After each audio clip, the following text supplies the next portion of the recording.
우리 한번 같이 해주시면 고맙겠습니다. 제자의 발을 씻기신 이유. 다시 한번 제자의 발을 씻기신 이유.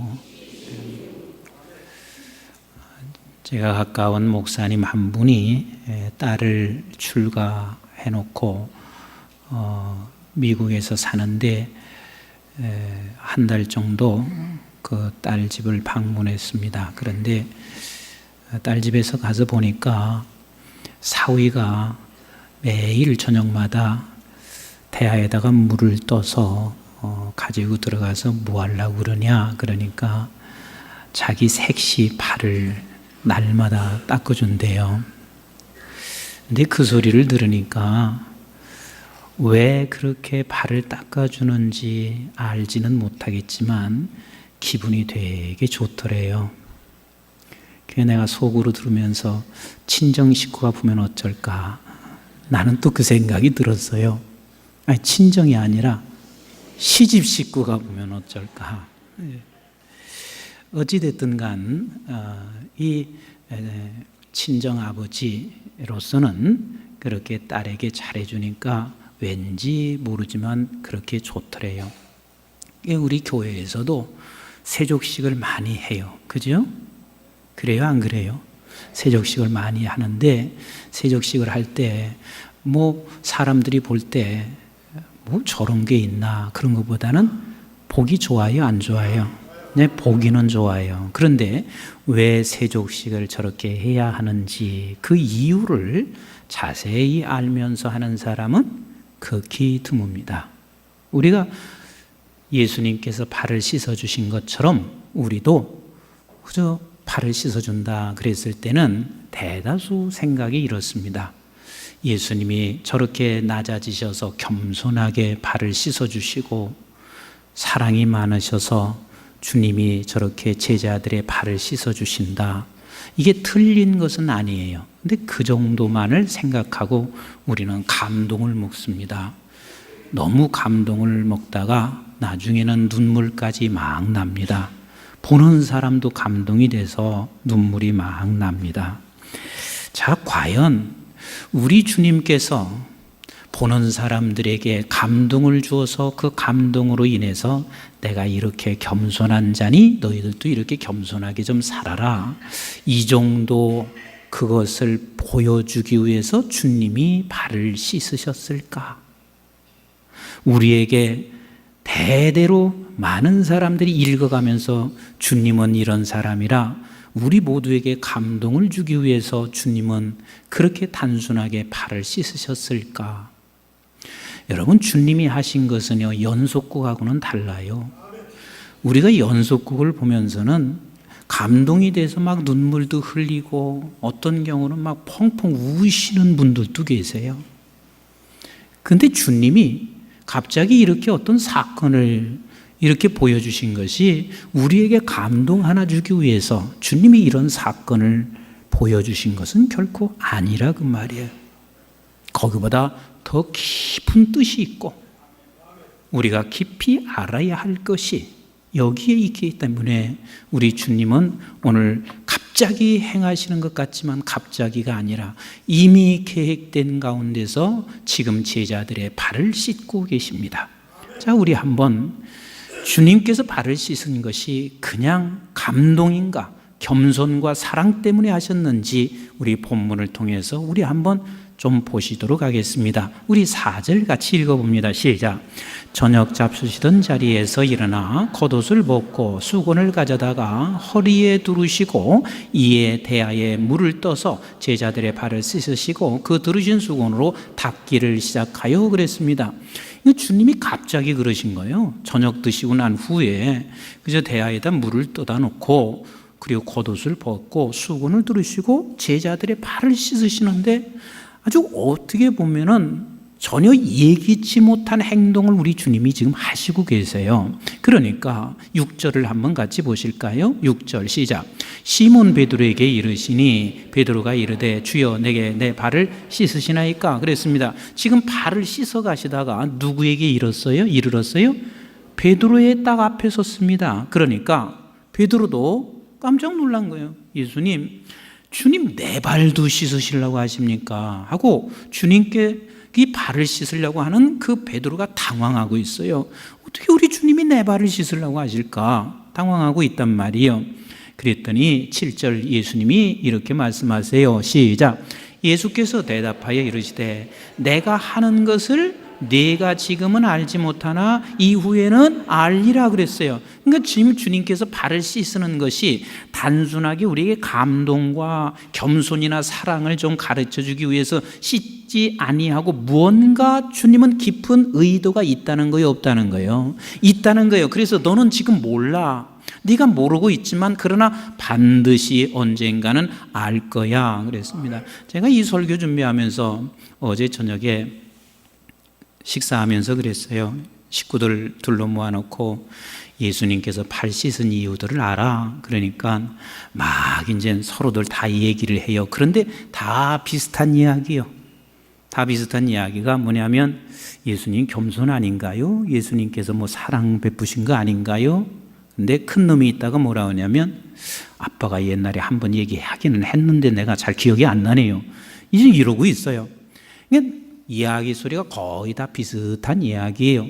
근데 주님께서 지금 베드로 너 지금은 몰라. 그러나 이유는 안다는 거예요. 지금은 네가 생각하는 거 이상으로 뭔가 지금 이 안에 담겨 있다는 거예요. 자, 8절 같이 또 읽어보실. 시작. 베드로가 이르되 내 발을 절대로 씻지 못하리이다. 예수께서 대답하시되 내가 너를 씻어주지 아니하면 네가 나와 상관이 없다. 그러니까 베드로가 말하기를 이렇게 말했습니다. 주님, 절대 내 발은 못 씻습니다. 어떻게 주님이 감히 주님께서 내 발을 씻을 수 있어요? 못 씻어요. 못 씻어요. 그랬더니 주님이 하시는 말씀이 그러면 너와 나는 상관이 없는 사람이 돼. 상관이 없어. 상관이 있다면 반드시 너는 내가 너를 발을 씻어 주어야 돼. 이걸 지금 말하는 거예요. 그러니까 뭔가 지금 여기에 깊은 뜻이 있는 거예요. 그러니까 베드로가 이 말을 딱 듣더니 아니 내가 주님과 상관이 없다는 건 이건 큰일 날 일 아닌가. 그래서 베드로가 이렇게 반응하고 있는 거예요. 자, 9절 같이 읽습니다. 시작. 시몬 베드로가 이르되 주여 내 발뿐만 아니라 손과 머리도 씻어주세요. 왜냐하면 당신과 나는 얼마나 깊은 상관관계가 있으니까 발 정도가 아니라 머리와 모든 손도 다 씻어주세요. 막 이러고 있어요. 그러니까 주님이 이렇게 말씀하셨어요. 이게 주님이 발 쓰신 이유의 키입니다. 10절을 같이 읽어볼까요? 시작. 예수께서 이르시되 이미 목욕한 자는 발밖에 씻을 필요가 없느니라 온 몸이 깨끗하니라 너희가 깨끗하나 다는 아니니라 하시니 그랬습니다. 주님이 지금 베드로에게 다 씻어주세요 하니까 주님이 말씀하시기를 목욕한 자는 온몸을 다 목욕한 자는 몸만 씻으면 된다?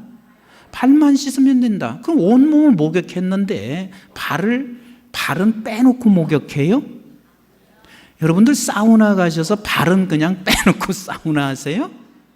온몸 목욕했으면 다 목욕했잖아요. 그런데 온몸을 목욕했으면 몸만 씻으면 된다. 발만 씻으면 된다. 그리고 깨끗하지만 다는 아니야. 깨끗하지만 다는 아니야. 그리고 주님께서 이렇게 말씀하시고 계세요. 이것이 지금 주님께서 발 씻으신 이유에 대한 답이에요.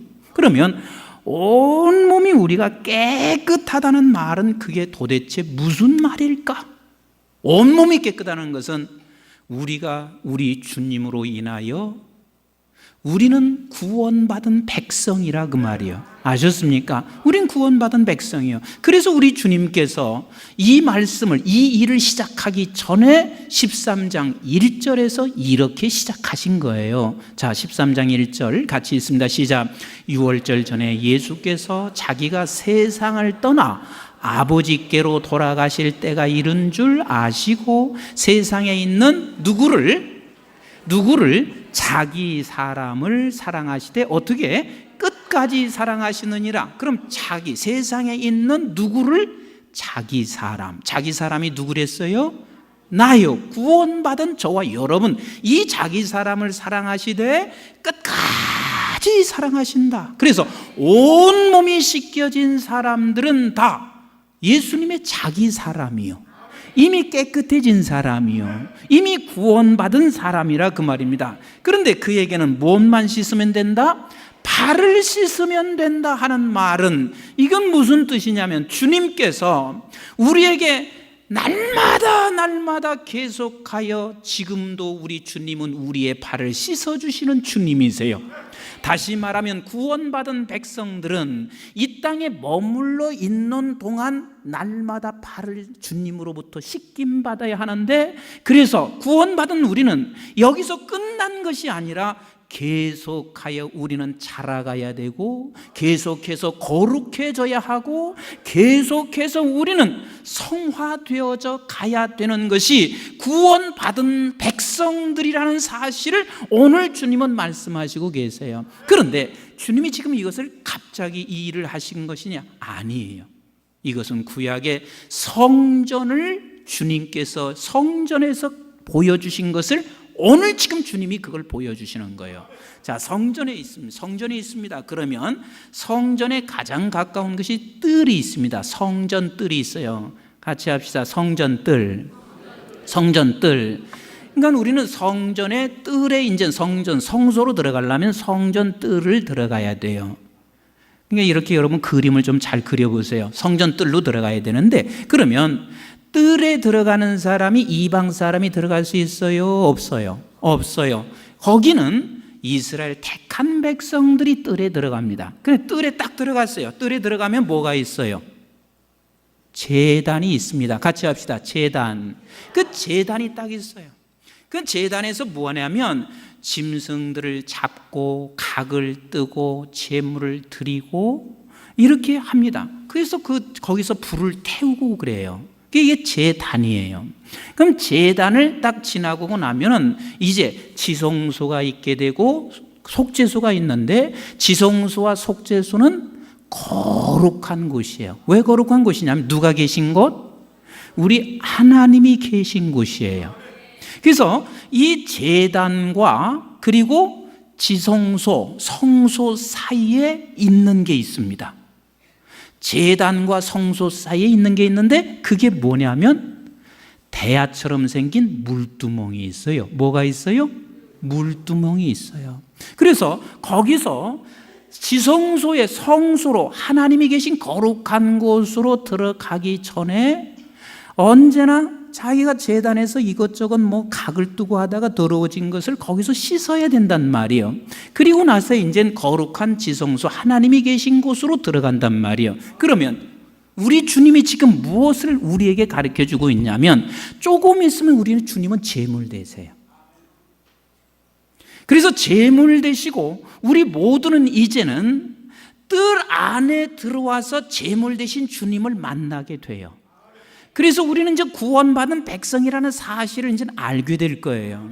그래서 우리는 이제 이 땅에 살아가고 있는 동안 우리가 어떻게 하냐면, 영원히 하나님이 계신 영원한 성소에서 우리는 그분과 함께 영원히 살게 되는데, 그 영원히 사는 곳에 가기 전에 날마다 우리는 그 대야에 주님께서 물을 갖다 놓으시고 여기에 발을 씻어 주시면서 우리를 어떻게 만들어 가시냐면, 주님 앞에 서서 우리 신랑을 만나기 전에 단장된 신부로 깨끗하게 하고 거룩하게 하고 성화되어 가고 자라가게 하시는 우리 주님께서 지금 그것을 보여주시고 계신 거예요. 아멘이신가요? 우리 한번 에베소서 4장 11절부터 같이 한번 읽겠습니다. 시작. 그가 어떤 사람은 사도로, 어떤 사람은 선지자로, 어떤 사람은 복음 전하는 자로, 어떤 사람은 목사와 교사로 삼으셨으니 이는 성도를 온전하게 하여 봉사의 일을 하게 하며 그랬습니다. 자, 우리는 어떤 때는 목사로, 어떤 때는 교사로, 어떤 때는 성가대원으로, 어떤 때는 교사로 이것저것 다 세울 때 결국은 이게 뭔 줄 아세요? 주님이 목사라는 대야를 나에게 갖다 놓으시고 내 발을 씻으시는 거예요. 성가대, 우리 주님께서 성가대라는 대야를 갖다 놓으시고 여러분들을 씻으시는 거예요. 그래서 우리는 꼭 기억해야 할 것은 뭐냐면 성도들이 놓치는 게 있어요. 뭘 놓치냐면 내가 구원을 받으면 구원받는 것으로 끝나서 이제 우리는 이렇게 생각해요. 내가 선교사 100명 파송할 거야. 막 이런 것이 우리가 목표돼. 이것은 중요한 거예요. 그러나 제1의 목표가 뭐냐면 이것을 놓치지 말아야 돼요. 따라서 합시다. 내가 날마다 자라는 거, 내가 날마다 자라가는 거예요. 그러면 자라간다는 것이 뭐냐면 날마다 주님께서 대야를 갖다 놓으시고 내 발을 씻어주시면서 내가 계속해서 거룩해지고 자라가는 거, 이것이 제1의 목표가 돼야 되고, 그렇게 되면 선교사 100명을 파송할 때도 그 사람은 그 100명을 파송하면서도 하나님께 영광이 되고 그리스도의 몸을 세워가는 역사가 반드시 일어나게 된다, 그 말입니다. 아셨습니까? 그래서 우리는 내게 주어진 어떤 직분이나 내게 주어진 어떤 봉사, 이런 것을 자꾸 회피하는 경우가 있어요. 어떤 때는 어떻게 회피하냐면 나는 성가대 죽어도 못해요. 왜냐하면 목소리가 형편없어요. 나는 교사 죽어도 못해요. 내가 교사할 수 있는 자격이 없어요. 이러면서 회피한단 말이에요. 그런데 아니에요.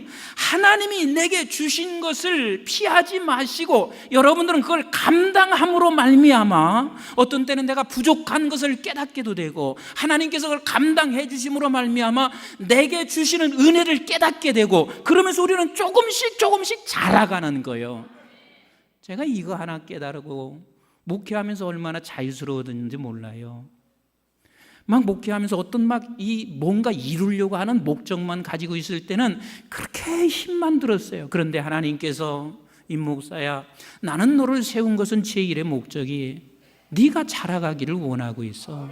네가 거룩해지고 네가 성화되고 나는 그것을 원하고 있어. 네가 날마다 깨끗해지는 사람, 날마다 그래서 신부로 단장해지는 사람 되기를 원하고 있어. 이걸 깨닫고 나니까 목회하는 것이 그렇게 자유스러워질 수가 없어요.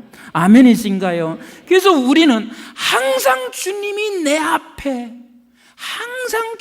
앞에 대야를 갖다 놓으시고 지금도 우리의 발을 씻기를 원하시고 내 발을 씻어가시는 우리 주님이시란 말이에요. 지난주에 아마 지금도 한국에 계실 거예요.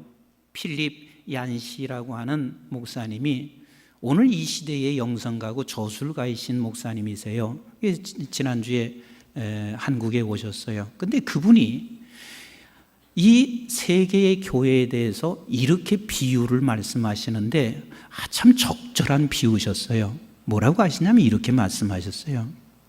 지금 유럽의 교회들은 이혼의 위기가 되어 있는 게 유럽의 교회들이다. 그리고 미국의 교회는 결혼한 후에 한 25년쯤 되는 은혼식에 가까운 교회의 모습이다. 근데 한국 교회도 진단을 너무 멋있게 하셨어요. 한국 교회는 이제 신혼 시기가 끝나는 시기다, 이렇게 말씀하셨어요. 그러니까 결국은 예수님과 우리가 결혼하는데 유럽 교회는 이혼의 위기에 처해 있고 미국에 있는 교회는 지금 은혼식 25년쯤 지난 것 같고 한국 교회는 신혼의 달콤한 꿈들이 다 끝나는 시기 같다. 이거 굉장히 잘 관찰하셨어요. 그러면 한번 여러분들에게 제가 물어볼게요. 보통 우리가 신혼기라고 하는 것은 뭐예요? 연애하는 감정이거든요. 연애하는 감정이요. 그래서 우리 한국교회가 처음에 주님을 만났을 때는요, 시간밭이라고 하는 거, 이거 뭐 얘기할 것도 없어요. 막 시간 들여, 물질 들여, 교회 예배 시간 30분 전에 와. 이게 신혼기였어요. 그렇게 열심내고 그렇게 하더니 이제 신혼기가 정말 끝나는 것 같아요. 그러면 여러분 결혼하셔서 살아가시는 분들 평생 연애 감정으로 살아가는 사람만 아멘 해보세요.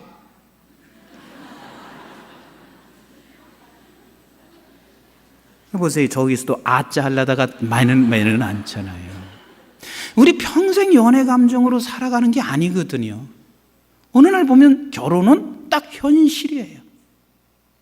그럼 연애 감정이 없으면 그게 분명히 연애 감정이 끝날 쯤 되면은 두 가지가 반드시 일어나지 않으면은 그 두 사람 부부는 이혼할 파경이 가까워 가고 있습니다. 이 두 가지 가르쳐 드릴까요, 말까요?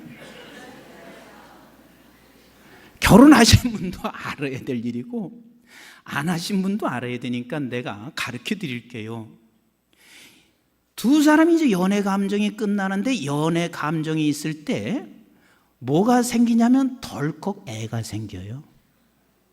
그럼 애가 딱 생겼어요. 근데 연애 감정이 이제 끝났어요. 그러면 연애 감정이 끝나서 별로 살고 싶지 않아요. 연애 감정이 끝나면 남편을 쳐다보면 왜 그렇게 전에는 남편이 자는 모습도 그렇게 예뻤는데 연애 감정 딱 끝나고 나면은 그냥 막 머리 흥크러져서 자는 모습을 쳐다보면은 그렇게 보기 싫을 수가 없어요. 그잖아요. 남편들도 그래요. 연애 감정 딱 끝나고 나면은 그때는 막 머리가 어떻게 생겼던 일주일 안 감아도 절대 냄새 난다는 말이 냄새도 못 맡아요. 그런데 연애 감정 딱 끝나 보세요. 머리가 흥크러지면 뭐 이래? 좀 여자가 단정하게 좀 못해. 뭐 이렇게 바뀌어진단 말이에요. 근데 누가 생겼어요? 애가 생겼어요. 그럼 애가 생기면 연애 감정이 없어서 별로 살고 싶은 마음이 없는데 누구 때문에 살아요? 누구 때문에 살아요? 애 때문에 살아요. 애 때문에. 그러면서 애를 쳐다보면서 야 너만 아니었으면 내가 이혼하지. 너만 아니었으면 내가 이런 사람하고 살겠냐. 그러면서 애 때문에 계속 너 때문에 살아. 너 때문에 살아. 이렇게 말한단 말이에요. 근데 그게 중요한 거예요. 그래서 자식이 있어야 되는 거예요. 근데 신앙도 마찬가지예요. 신랑과 신부가 우리가 만났어요. 우리 주님과 내가 결혼했단 말이에요. 결혼한 우리는 어떤 때 보면은 이런 성도님이 계세요. 목사님 사실 제가요 나 신앙생활 그만두고 싶었거든요. 그럼 두고 싶었는데 왜 안 했어요?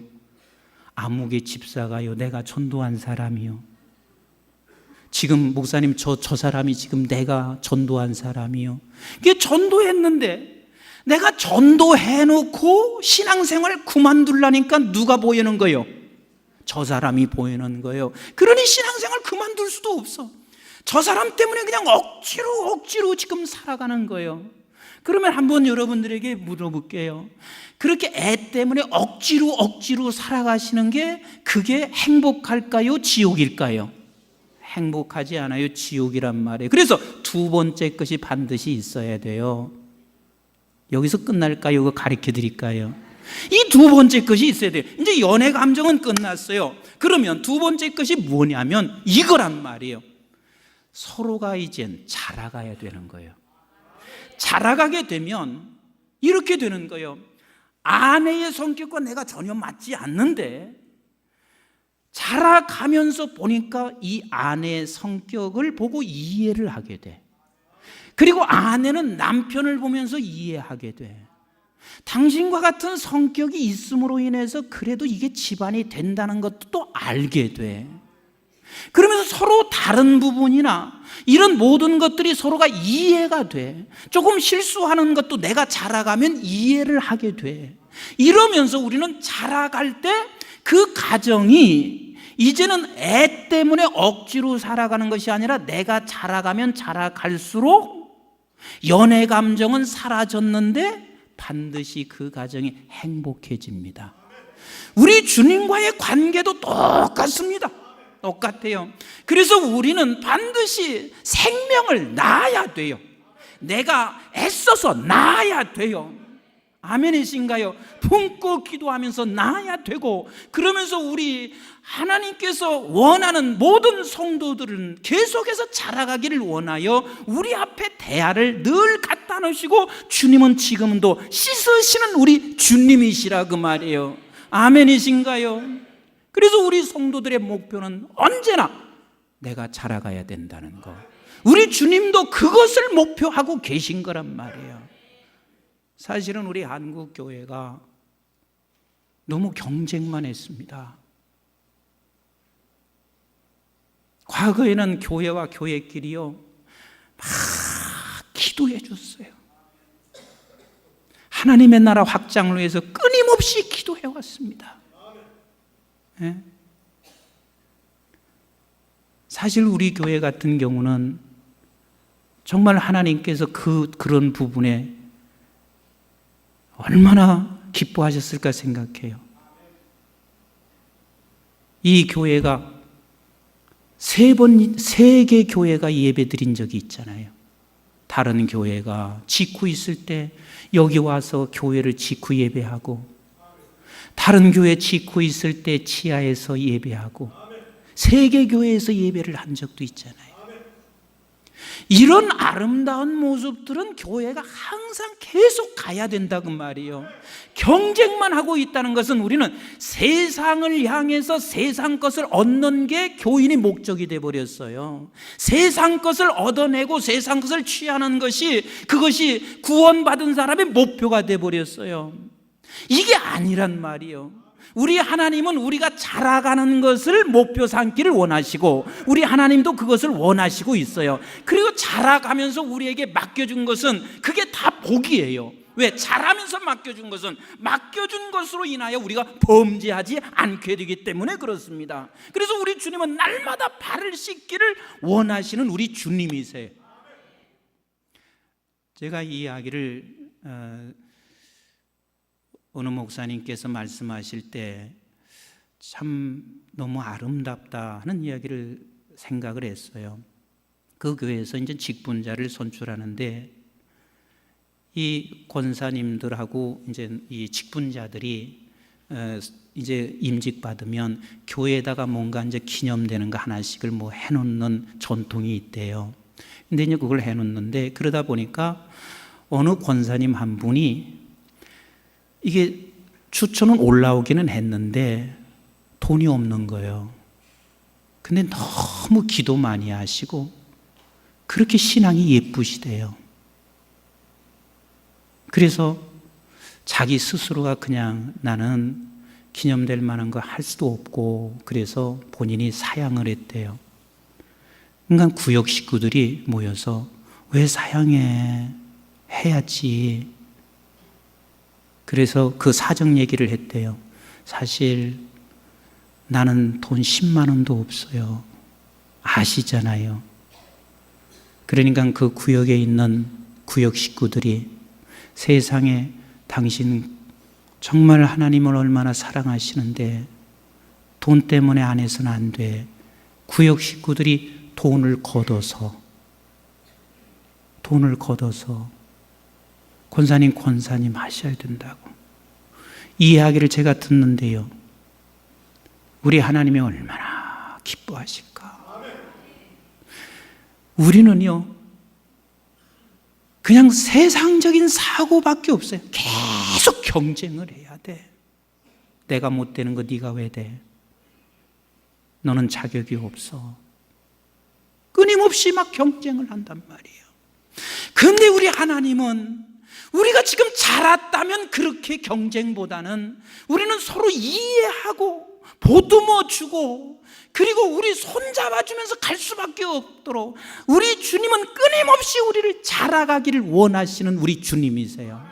그래서 때때로는 우리 주님께서 고난을 통해서 고난의 대야를 내게 갖다 놓으셨어요. 그 고난의 대야에서 우리 주님이 뭐라고 하냐면, 임목사야 발 내놔. 그리고 내 발을 씻어주시는 거예요. 어떤 때는 내가 병으로 말미암아, 육신의 질고로 말미암아, 육신의 질고라고 하는 이 병의 대야를 내 앞에 딱 갖다 놔요. 그리고 나서 주님이 내 발을 씻어주시고 있어요. 어떤 때는 남편이 평생 질고 속에 있어요. 하나님 도대체 왜 이렇습니까? 하고 예수님을 밀어내는 것이 아니라 우리 남편의 그 어려운 환경 여건을 우리 주님이 대야로 만들어 놓으시고, 그리고 주님이 내 발을 씻으셔 주면서 주님께서 나를 자라가게 하시고 거룩해 가게 하시는 우리 주님이시라 그 말이에요. 그렇다면 오늘 우리의 환경, 어떤 환경이든 그 환경은 따라서 합시다. 주님이 내 앞에 대야를 갖다 놓으시고 내 발을 씻으신다. 우리 한번 야고보서 1장, 다 아는 말씀이지만 한번 같이 읽어보요. 야고보서 1장 2절로 3절 시작. 내 형제들아, 너희가 여러 가지 시험을 당하거든 온전히 기쁘게 여겨라. 이는 너의 믿음의 시련이 인내를 만들어내는 줄을 너희가 알미라. 아멘이신가요? 또 4절 시작. 인내를 온전히 이루라. 이는 너희로 온전하고 구비하여 조금도 부족함이 없게 하려 하심이니라. 우리 주님이 지금도 변함없이 저와 여러분들 앞에 수건을 두르시고 대야를 갖다 놓으시며 우리의 발을 씻으시는 주님, 그래서 영원히 변치 아니고 끝까지 사랑하시는 우리 주님, 그분이 우리 앞에 대야를 갖다 놓으시고 계십니다.